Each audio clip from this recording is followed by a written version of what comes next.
काय चाललंय यार, वायफाय एवढं स्लो का आहे? काय चाललंय?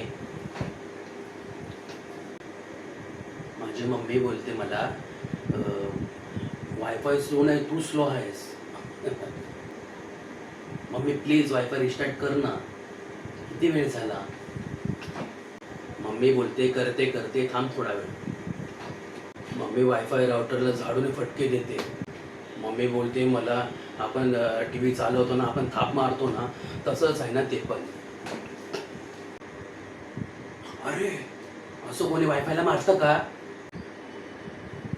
यस, अरे चालू झालं, नेट चालू झालं. माझी मम्मी बोलते मला घरातली इंजिनियर मीच आहे. पण सर्वांनी लक्षात ठेवा, घरातली इंजिनियर आपली आईच असते. आई आपल्याला खूप खूप म्हणजे खूप प्रेम देते खरंच.